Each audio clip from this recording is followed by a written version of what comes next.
নমস্কার, কেমন আছেন সবাই? রেসিপিজের নতুন একটা রেসিপিতে আপনাদের সকলকে অনেক অনেক স্বাগত জানাই। আজকে তৈরি করব ঢ্যাঁড়সের একটা রেসিপি। প্রথমে ঢ্যাঁড়সগুলোর মাথা আর লেজের দিকটা কেটে দিয়েছি, আর এখানে পরিমাণ মতো লবণ, হলুদ, কাশ্মীরি লঙ্কার গুঁড়ো আর অল্প একটু বেসন দিয়ে ভালো করে মাখিয়ে রেখে দেবো। লবণটা আপনারা দিতেও পারেন, নাও দিতে পারেন। আর দিয়ে দিচ্ছি একটু বেশি পরিমাণে সর্ষের তেল, যাতে ভালো করে মাখাটা হয় আর এটা যাতে বাইন্ডিংটা ভালো হয়। ভালো করে মেখে কিছুক্ষণ রেখে দেবো।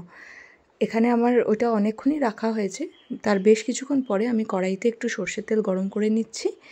দিয়ে এবার এই ভেন্ডিগুলো আমি ঢাকা দিয়ে একদম লো ফ্লেমে আস্তে আস্তে ভাজা ভাজা হতে দেবো। মাঝে মাঝে ঢাকাটা খুলে একটু নেড়ে ছেড়ে দেবো। দিয়ে আবার ঢাকা দিয়ে আমি ভাজা ভাজা করে বেশ কিছুক্ষণ ধরে ভাজা ভাজা করে নিয়েছি।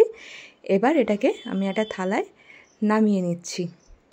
আচ্ছা, এই প্রসেসটা কিন্তু একদম স্লো ফ্লেমেই হবে, একদম লো ফ্লেমে, মিডিয়ামও না, একদম লো ফ্লেমে রেখে এটাকে নরম করে নিতে হবে। এখানে এটা 90% রান্না হয়ে যাবে।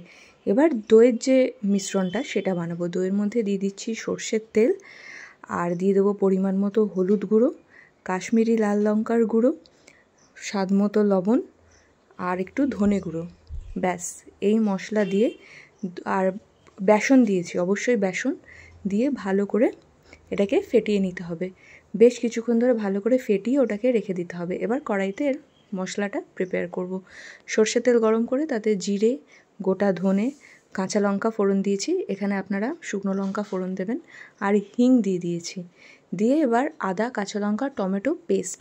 এখানে আপনারা আদা কাঁচা লঙ্কা থেতো করে টমেটো কুচি দিয়েও করতে পারেন। এখানে আমি ডাইরেক্ট আদা কাঁচা লঙ্কা টমেটো পেস্ট দিয়েছি।